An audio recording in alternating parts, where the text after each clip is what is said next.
Muchas gracias, Karina. Hoy hemos invitado a la señora Beatriz Duda, presidenta de la Asociación Peruana de Déficit de Atención, para hablar justamente de este problema todavía poco conocido, pero que afecta a más del 10% de la población. Muchas gracias por venir. ¿Cómo están? Gracias a ustedes. ¿Cuáles son los síntomas? Porque estamos hablando de esto ya en la etapa adulta, pero que empezaron en la etapa infantil. Totalmente. Si un adulto tiene esto es porque lo ha sufrido también de niño, ¿no? Lo que pasa es que son las mismas características, pero por la misma etapa de la adultez se ven diferentes situaciones. Por ejemplo, la desatención es olvidarse cosas, pero ya no es que te olvidas tu tarea para llevarla al colegio, sino te olvidas el informe que presentaste a tu jefe, o se lo presentas, pero con una fecha del año pasado.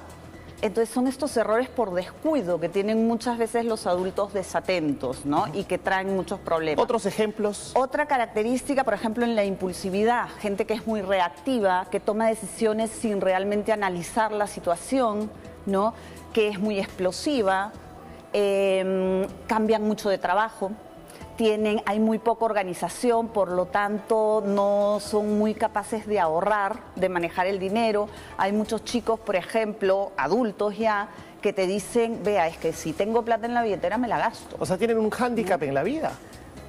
Hay un sufrimiento, yo no lo llamaría hándicap, pero hay una serie de características que hay que aprender a manejar, ¿no? Porque está, por ejemplo, justamente el planificar tu tiempo. O sea, tienen una traba, quise decir con hándicap, ¿no? Una traba en la vida, un problema en la vida permanente, crónico.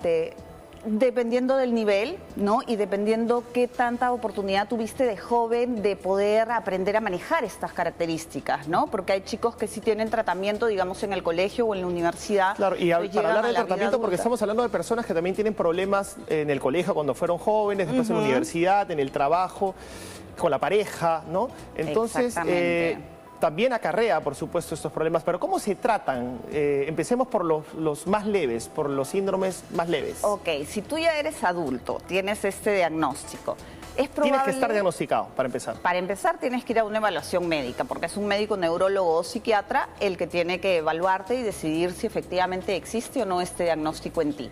Algunos adultos han aprendido en el transcurso de su vida a manejar estas características, entonces ya no es que necesiten necesariamente la medicación. De repente un coaching para aprender a organizarse, a manejar su tiempo, etcétera, etcétera. Y antes de entrar a la terapia, ¿qué tipo de medicación? ¿Algo que afecta a los neurotransmisores? Exacto, porque en el TDAH de lo que estamos hablando es de dopamina y norepinefrina. Entonces se toma o metilfenidato o atomoxetina. O sea, hay exceso de dopamina. Hay una mala conexión, digamos. Entre las neuronas. ¿Ok? Sí, sí, es esto. O sea, ¿no? es un problema químico. Es un problema químico. Estos neurotransmisores tienen que pasar de neurona a neurona, rebotar y se da el impulso eléctrico. En quienes tienen déficit de atención no se llega a dar este impulso eléctrico. ¿Y es hereditario? Yo te estoy hablando, es hereditario. Yo te estoy hablando, pero estoy pensando en mis hijos, a qué hora van a regresar, etc., etc. ¿Qué pasa? Es un problema, justamente la hiperactividad en los adultos no se da con una hiperactividad motora, de que están siempre moviéndose, sino es una hiperactividad de pensamiento. Entonces están con 1000 cosas en la cabeza, pero no logran enfocarse en una sola, ¿no? Y es hereditario, efectivamente. Exacto. Eso es bien muchas importante, personas ¿no? que padecen este síndrome, pero más allá de las medicinas también tiene que haber una terapia, la alternativa de terapia, ¿no? Porque yo no sé si estas la personas pueden ser maltratadas, ¿no? Pueden sufrir de bullying, incluso ya de adultos en el trabajo, efectivamente, porque ¿qué es lo que sucede? Si tú eres una persona que siempre te olvidas de las cosas, que eres un poco explosivo, que eres desorganizado, que siempre tienes los eternos pendientes, la gente no va a confiar en ti. Yo de repente puedo ser madrina de mi sobrino, pero si cada cumpleaños llego a las 6 de la tarde con la torta, cuando ya todos sus amiguitos se fueron, obviamente al siguiente año ya mi hermana no me va a pedir que lleve la torta, ¿no es cierto? Claro.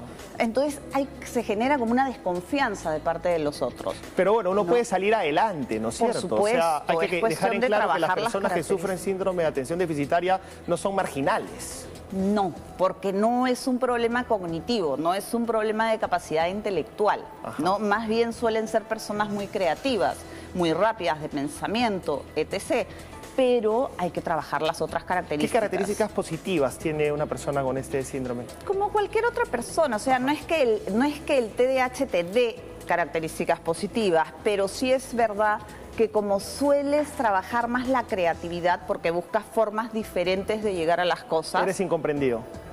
eres incomprendido, pero al mismo tiempo estás desarrollando tu creatividad y eso es bueno en cualquier trabajo. O sea, habrían ¿no? profesiones afines. ¿Y es verdad que es 3 veces más frecuente este síndrome en los hombres? No, antes se pensaba eso. Ahora parece que es a la par, solamente que en las mujeres se presenta diferente. ¿Y hay profesiones que no podrían ser ejercidas por una persona que tiene ese síndrome?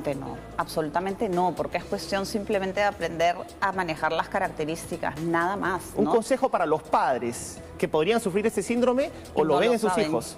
Exacto, y eso es bien interesante porque como es hereditario, muchas veces los chicos llegan, yo trabajo sobre todo con chicos universitarios y me dicen, sí, vea, yo lo tengo, pero mi papá también y no se da cuenta, o mi mamá también y no se da cuenta. Entonces, si eres padre de familia, trabajas, tienes tu rol familiar, laboral, académico, social, al menos en alguna de estas 2 áreas tienes problemas por estas características, pide apoyo profesional, porque se puede vivir bien con estas características, es cuestión de aprender a manejarlas, ¿no? Y aceptarlo, ¿no? Eso es lo importante, supuesto, ¿no? ¿Qué podría decirnos acerca de la aceptación de este problema? Exactamente, no tiene que ser un estigma tener TDAH, ¿no? Porque el TDAH no tiene por qué frenarte la vida, al contrario, como tú mismo has dicho, te puede dar beneficios, ¿no? Entiendo.